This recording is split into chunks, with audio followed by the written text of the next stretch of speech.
Buenas noches, mis queridos oyentes, bienvenidos al mundo de la comunicación. Soy Yamila Mariscotti y en este primer episodio hablaremos sobre las formas de comunicación. Hoy vamos a sumergirnos en un tema fascinante, el lenguaje. Hablaremos sobre 3 términos que son fundamentales en este campo: el lenguaje, la lengua y el discurso.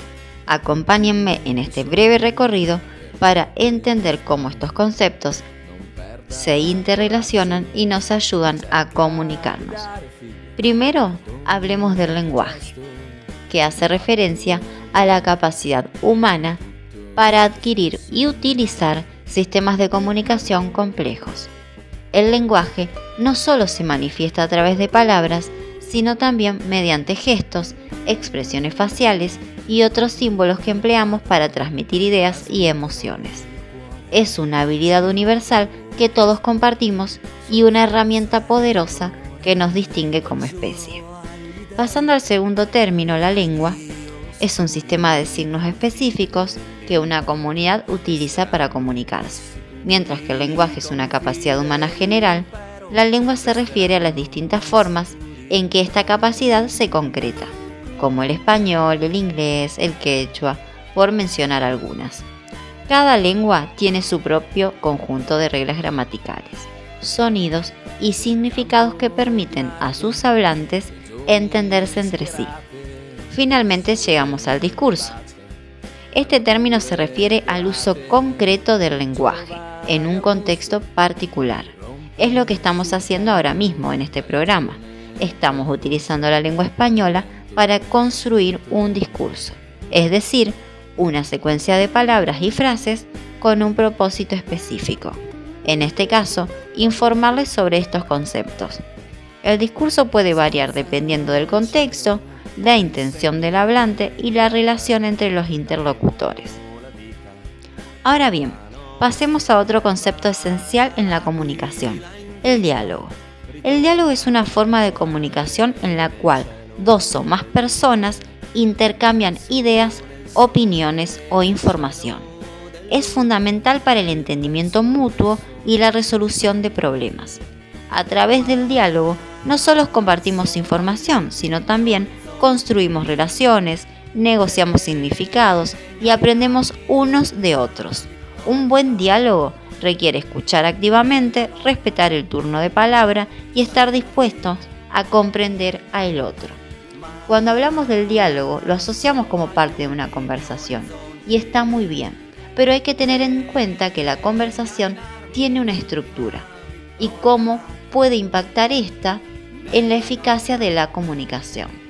La estructura de una conversación incluye elementos como la apertura, el desarrollo y el cierre del intercambio. Dependiendo de cómo se organice esta estructura, la conversación puede ser más o menos activa.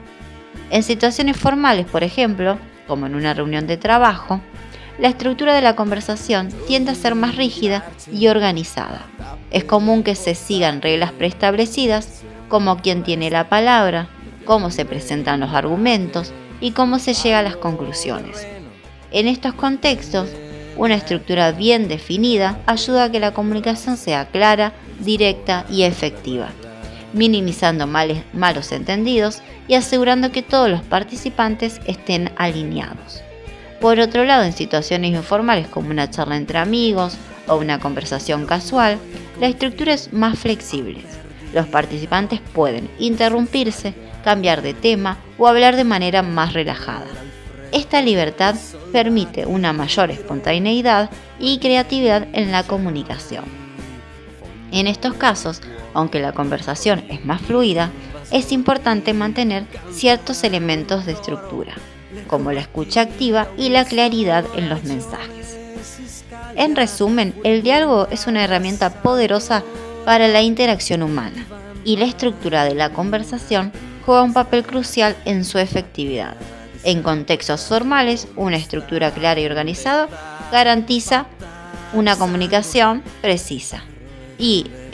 Mientras que en contextos informales, una estructura más flexible permite una interacción más natural. Así que bueno, queridos oyentes, espero que este primer episodio les haya parecido interesante, les haya gustado. Y bueno, espero que nos vuelvan a acompañar mañana en nuestro segundo episodio. Ahora los despido, les deseo buenas noches y un saludo enorme. Gracias por formar parte del mundo de la comunicación. Buenos días mis queridos oyentes. Aquí le habla Luciano desde la radio El Mundo de la Comunicación. El día está soleado y espero que se abriguen porque hace mucho, pero mucho frío. Bueno, espero que lo disfruten. Hoy vamos a dar inicio a un segundo encuentro del diálogo y la conversación en la enseñanza de la lengua. Hoy voy a tratar dos temas, o los invito a que tratemos juntos, dos temas. Uno, la conversación tiene una estructura y dos, ¿qué relación existe entre el texto dialogal y el conversacional? La conversación tiene una estructura que se basa en una actividad organizada en el momento de hablar. Se lo hace con un tono de voz, una velocidad, una entonación y un volumen. Además se organiza en unidades de secuencias en las que se constituyen el comienzo como el saludo inicial o una pregunta. Se respetan los turnos de habla, de intervención y de cierre, y se da en forma oral, entre dos o más personas. Uno es el emisor y el otro es el receptor, por medio de un canal oral. Un ejemplo muy destacado es cuando debatimos una temática de nuestro propio interés. En cuanto al texto dialogal y el conversacional, presentan una relación debido a distintos factores.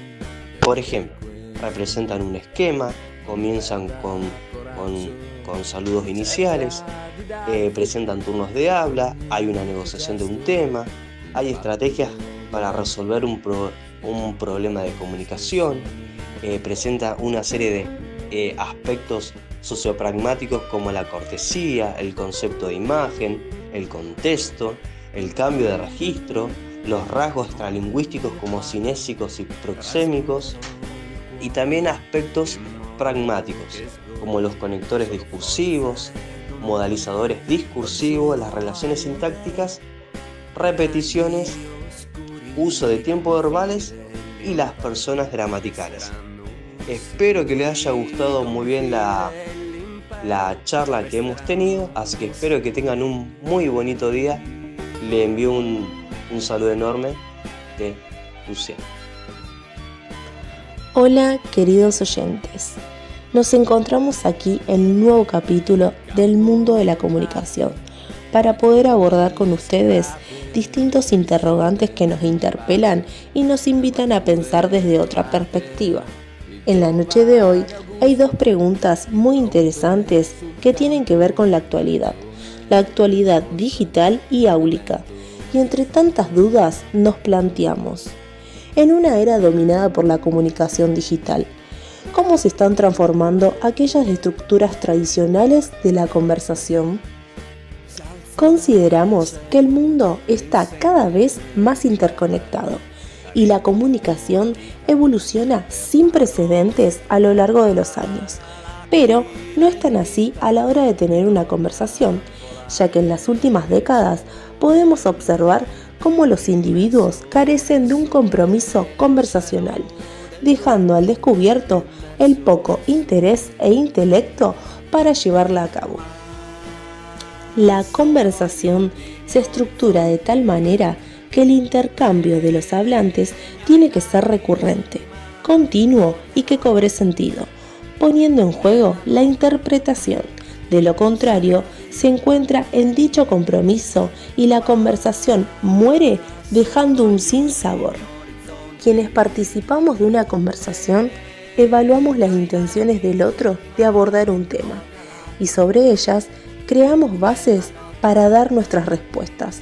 Es por eso que actualmente a los individuos les resulta dificultoso llevar a cabo una conversación, ya que carecen de contenido y se vuelven vacías.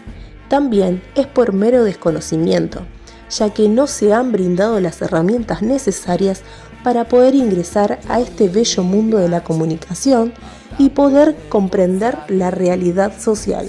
Pero esto nos invita a pensar, ¿Por qué es tan desafiante actualmente presentar textos literarios a través de las propuestas didácticas?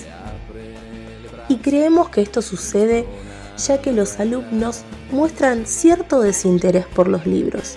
A su vez, se adhiere la dificultad de algunos de ellos para la comprensión de textos y el desconocimiento por el vocabulario. Pero esto no es culpa del alumno, sino de la calidad en propuestas didácticas que llevan a cabo los docentes. Es por ello que consideramos que se deben brindar propuestas que motiven aquel interés por parte de los alumnos. Una buena estrategia para dar inicio a la apropiación de textos es poder acercarlos a producciones orales donde sean ellos mismos los protagonistas y así analizarlas de forma escrita.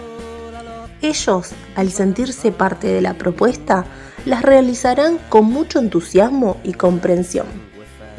En dicho análisis podrán descubrir elementos lingüísticos, como los fonemas, morfemas, sílabas, palabras, oraciones y párrafos, que le dan cuerpo y sentido a aquel registro escrito. También podrán encontrar elementos paralingüísticos, como la risa, el bostezo, el cambio de voz, entre otros, que forman parte de aquellos sonidos vocales no verbales. Y por último, elementos extralingüísticos, como los gestos, la postura, la entonación, las expresiones faciales y el contacto visual, que se caracterizan por demostrar diferentes emociones en las que se encuentra la persona, tales como la timidez, la seguridad, alegría, euforia, aburrimiento, desinterés, entre otras. Poder tener registro de todos aquellos elementos le servirá al alumno de aprendizaje para futuras lecturas, donde podrán comprender el sentido de los textos y adquirir un nuevo vocabulario. Bueno, una vez más llegamos al final del capítulo y esperamos que le haya gustado e interesado el contenido de hoy. Vediamo nel cielo l'aquila in vetta, sull'orbe l'impero, l'aquila